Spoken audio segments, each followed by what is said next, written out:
আজ বানাবো পাবদা মাছের রেসিপি। তো দেখো, পাবদা মাছটা নিয়ে নিয়েছি আমি, কেটে বেছে ধুয়ে নুন হলুদ মাখিয়ে। আর একটা টিপস বলি তোমাদের, পাবদা মাছ ভাজতে গেলে তো অনেক ফাটে, মানে ফোটে, তাই একটুখানি আটা যদি মাখিয়ে নিতে পারো তাহলে মাছটা ফাটা থেকে বাঁচতে পারো। তাই আজকে দেখো আমি মাখিয়ে নিচ্ছি, তোমরা দেখো। আমি এটা আজকে পরীক্ষা করব আমি। আর দেখো, কড়াইতে তেল দিয়ে নিয়েছি।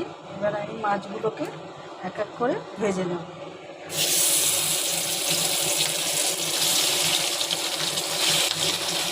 বাহ, সত্যি দেখো মাছ কিন্তু ফাটছে না। দেখো খালি রেখে দিয়েছি। মাছটা ভাজতে ভাজতে মশলাটা রেডি করা যায়। দেখো, পেঁয়াজ বাটা, আদা বাটা, রসুন বাটা, টমেটো বাটা, এর মধ্যে দিয়ে দেবো একটু কাশ্মীরি লঙ্কার গুঁড়ো, একটু হলুদ গুঁড়ো, আর একটু জিরের গুঁড়ো, স্বাদ অনুযায়ী লবণটাও দিয়ে দিলাম। বন্ধুরা, আজকের কী মেনু হচ্ছে, আজকে হচ্ছে সাদা ভাত, কড়াইশুঁটি দিয়ে জিরে শুকনো লঙ্কা ফোড়ন দিয়ে ডাল, আর হয়েছে আলু ভাজা, আর দেখো বেগুন পোড়া। একটু পেঁয়াজ ভেজে বেগুন পোড়াটা মাখা হবে। আলু কেটে রেখেছি সরু সরু করে, আলুগুলো আমি ভেজে তুলে নেব। এই তেলে আমি আলুগুলো ভেজে নিচ্ছি। দেখো বন্ধুরা, আমার মাছগুলো ভাজা হয়ে গেছে। যে বন্ধু টিপসটা দিয়েছে, খুব অসাধারণ টিপস দিয়েছে, আমিও আজকে ট্রাই করলাম। বন্ধুরা, তোমরাও ট্রাই করতে পারো। মাছ একদম ফাটে না একটু আটা মাখিয়ে নিলে।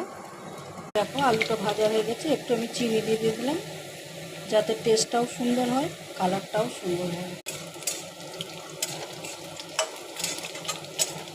আর দেখো, একটু রসুন বাটাটা আমি একটু ভেজে নিলাম এর সাথে। রসুন ভাজার গন্ধটা খুব অসাধারণ লাগে, খুব সুন্দর একটা গন্ধ উঠেছে রসুন ভাজা। এই মশলাগুলো এবার আমি সব দিয়ে ভালো করে কষে নেব। দুটো কাঁচা লঙ্কা দিয়ে দিলাম। আর এই দেখো, কড়াইশুঁটি দিয়ে কুমড়ো দিয়ে আলু দিয়ে একটা তরকারি হবে। দেখো মশলাটা দিয়ে কষা হয়ে গেছে, এবার আমি পরিমাণ মতো জল দিয়ে দেবো, বেশি জল দেবো না। দেখো বন্ধুরা, জল দিয়ে দিয়েছি, তাহলে এটা চাপা দিয়ে দিলাম, ঝোলটা ফুটুক। তাহলে চলো কুমড়োটা কেটে আসে, এক এক করে মাছগুলো দিয়ে দিলাম। আমার হয়ে গেল মাছ রান্না। তাহলে বন্ধুরা, আমার এই রেসিপিটা কেমন লাগলো কমেন্ট করবে, শেয়ার করবে। আর তার সাথে সাথে মেনুগুলোও তোমাদের দেখিয়ে দিলাম। এই এসে গেছে আমার কুমড়ো। আর পেজটাকে একটু ফলো করে দিও, ইউটিউব থেকে দেখলে একটু সাবস্ক্রাইব করে দিও।